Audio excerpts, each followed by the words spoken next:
Is training with soreness a good idea? Well, in this video, I'll look to answer that question, but before I do, be sure to watch part 1 and part 2 of this No Pain No Gain video series first, because if you don't, a lot of references in this video won't make sense. So back to the question, is training with sore muscles a good idea? Well, on the surface, a lot of people don't seem to think it is.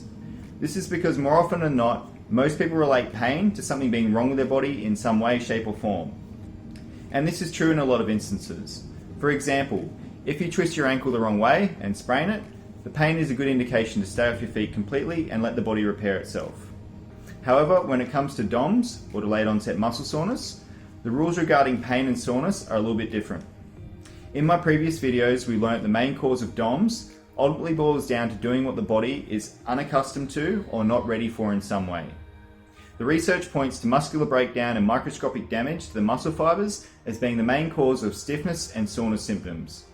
With that said, I also touched upon the fact that excessive inactivity and adopted postures can also hinder recovery and create muscular stiffness and soreness. Now here is an important point to remember. There is muscle breakdown that can result in atrophy that is brought upon by disuse and inactivity, and there is muscle breakdown that can result in muscle hypertrophy that is brought upon by increased use and increased activity. Which form of muscle breakdown and associated soreness occurs depends on the stimulus. Hence, we don't want to do things that cause further muscular breakdown in some way, or do things that hinder the repair process to the relevant muscles that are currently rebuilding.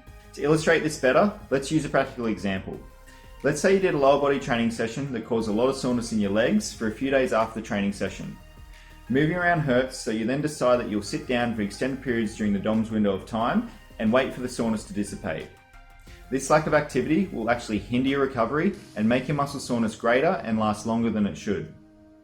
On the other hand, if you decide to train the next day and work your lower body again with the same or greater degree of overload as the day before, you'll also hinder the recovery process, create greater soreness, and even risk the chance of injury. So this gives us two outcomes we want to avoid. 1, doing too little, and 2, doing too much. You want to help stimulate and hasten the repair process, but you don't want to hinder it or add to it. Yes, you need some passive recovery measures such as sleep, but you also need active recovery measures too. In the instance of our leg training example, you could do light to moderate cardio, stretching, or even another training session focused on much lighter loading parameters that target the lower body.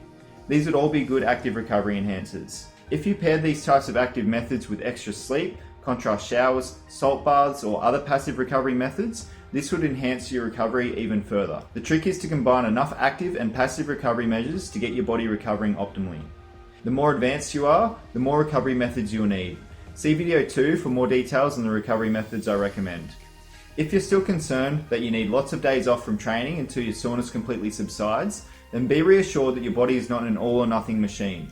The research shows that secondary bouts of exercise for muscle groups that have not fully recovered from initial workouts do not interrupt your body repair markers, including protein synthesis. What does this mean? Well, it means that repair isn't something that happens once off for a limited window of time. Your body is always repairing and changing its structures. The process is not break down muscle tissue whilst training, repair it on rest days, and when the rest days are finished, the repairing stops. No, instead, your body is in a constant state of tissue repair and turnover. The oldest cell in your body is no older than 10 years old, and there is always a turnover of proteins in your muscles. Repair is a process that goes on 24 hours, 7 days a week. If you're doing a body part split program, you definitely should not be concerned about soreness in muscle groups you've trained the days before. This is the main reason why body part routines were created. Localized soreness doesn't mean whole body down regulation. Instead, train other body parts with higher loading and reduce the loading for your sore areas. When the affected areas are fully recovered, you can fully stimulate them again. The easiest and only way to gauge how much training you should be doing while sore is to measure your progress and whether what you're doing is bettering or worsening your performance over time.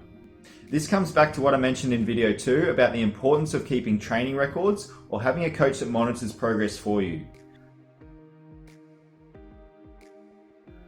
So to answer the question as to whether training with sore muscles is a good idea, the answer is yes if it helps or does not hinder your recovery, and no if it affects your recovery adversely. You should now realize that being sore is no excuse for being completely inactive, and that doing too little is just as bad as doing too much. That's it for the No Pain No Gain video series. Be sure to watch part 1 and part 2 if you have not done so already. Don't forget to like this video if you found it helpful. Also, please read the description below and let us know if you have any questions or have some other topic ideas that you would like us to cover in the future. Until next time,